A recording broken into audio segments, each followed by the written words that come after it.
முத்தமிழறிஞர் கலைஞரின் புகழுக்கு புகழ் சேர்க்கும் வகையில் இந்திய ஒன்றிய அரசின் சார்பில் வெளியிடப்படும் நாணய வெளியீட்டு விழாவில் உடன்பிறப்புகளை காண ஆவலுடன் இருப்பதாக முதலமைச்சர் மு.க.ஸ்டாலின் தெரிவித்துள்ளார். கலைஞர் உருவம் பொறித்த நாணயத்தை வெளியிடுகின்ற ஒன்றிய அரசுக்கு தமிழ்நாட்டின் முதலமைச்சராகவும் திமுக தலைவராகவும் அவர் நன்றி தெரிவித்துள்ளார். முத்தமிழறிஞர் கலைஞரின் அன்பு உடன்பிறப்புகளுக்கு முதலமைச்சர் மு.க.ஸ்டாலின் எழுதியுள்ள கடிதத்தில், எவ்விடமெல்லாம் தமிழர்களும் இருக்கிறார்களோ அங்கெல்லாம் முத்தமிழறிஞர் கலைஞரின் நூற்றாண்டு விழாவை உணர்வுபூர்வமாக கொண்டாடி வருவதாக தெரிவித்துள்ளார்.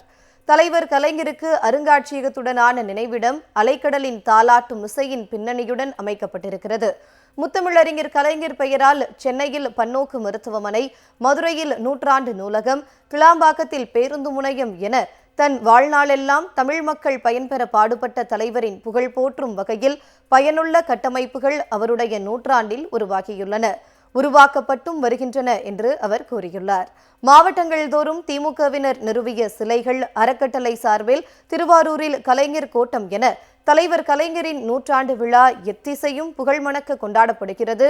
பல குடியரசுத் தலைவர்களையும் பிரதமர்களையும் தேர்வு செய்வதில் முக்கிய பங்காற்றிய முத்தமிழறிஞர் கலைஞரை அவரது நூற்றாண்டில் போற்றுகிற வகையில் ஒன்றிய அரசின் சார்பில் ஆகஸ்ட் 18ஆம் தேதி மாலை சென்னை கலைவாணர் அரங்கில் நடைபெறும் சீர்மிகு விழாவில் ஒன்றிய அரசின் பாதுகாப்புத்துறை அமைச்சர் ராஜ்நாத் சிங் முத்தமிழறிஞர் கலைஞரின் உருவம் பொறித்த 100 ரூபாய் நாணயத்தை வெளியிட இருப்பதாக முதலமைச்சர் மு.க.ஸ்டாலின் தெரிவித்துள்ளார்.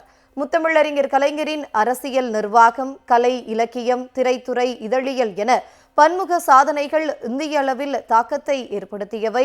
தலைவர் கலைஞரின் அத்தனை பங்களிப்புகளிலும் முதன்மை நோக்கமாக இருந்தது தமிழ், தமிழர், தமிழ்நாடு இவற்றின் முன்னோற்றம்தான். அதனை அவர் சுயமரியாதை, சமூக நீதி என்ற மனித உரிமை கொள்கையின் வழியே நிறைவேற்றி காட்டினார். 1970ஆம் ஆண்டு பேரறிஞர் அண்ணாவின் தபால் தலை வெளியிட்ட போது அந்த தபால் தலையில் அண்ணாவின் படத்துடன் அவரது கையெழுத்தையும் இடம்பெறச் செய்தவர் முத்தமிழறிஞர் கலைஞர் என்றும், இந்திய அஞ்சல் தலை ஒன்றில் தமிழ் எழுத்துக்கள் இடம்பெற்ற முதல் அஞ்சல் தலை என்பது பேரறிஞர் அண்ணா நினைவு அஞ்சல் தலைதான் என்றும் அவர் தெரிவித்துள்ளார். அண்ணாவின் நூற்றாண்டு நிறைவின் போது 2009ஆம் ஆண்டு செப்டம்பர் 15ஆம் நாள் வெளியிடப்பட்ட அண்ணா உருவம் பொறித்த 5 ரூபாய் நாணயத்திலும் அண்ணாதுரை என்ற அண்ணாவின் கையெழுத்தை இடம்பெறச் செய்தவர் கலைஞர் என்றும், இந்திய அரசின் நாணயத்தில் தமிழ் எழுத்துக்கள் முதலில் இடம்பெற்றதும் அப்போதுதான் என்றும் அவர் கூறியுள்ளார்.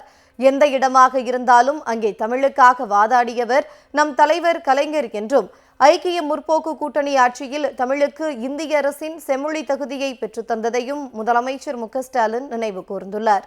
தமிழாகவே வாழ்ந்த தமிழின தலைவர் கலைஞரின் நூற்றாண்டின் நினைவாக வெளியிடப்படும் 100 ரூபாய் நாணயத்தில் முத்தமிழறிஞரின் உருவத்துடன் அவர் கையெழுத்திலான தமிழ் வெல்லும் என்ற சொற்களும் இடம்பெற்றுள்ளன. இமயத்தின் உச்சியில் கொடி நாட்டி தமிழின் பெருமையை உயரச் செய்த சேரன் செங்குட்டுவனை வரலாறு பேசுவது போல இந்திய அரசு தனது நினைவாக வெளியிடும் நாணயத்தில் தமிழை பொறித்து நம் தாய்மொழிக்கு பெருமை சேர்த்திருக்கிறார் தலைவர் கலைஞர். முத்தமிழறிஞர் கலைஞரின் புகழ் மகுடத்தில் மற்றுமொரு வைரமாக அவரது உருவம் பொறித்த நாணயத்தை வெளியிடுகின்ற ஒன்றிய அரசுக்கு தமிழ்நாட்டின் முதலமைச்சராகவும் திமுக தலைவராகவும் முத்தமிழறிஞர் கலைஞரின் மகனாகவும் தனது நன்றியை தெரிவித்துள்ளார்.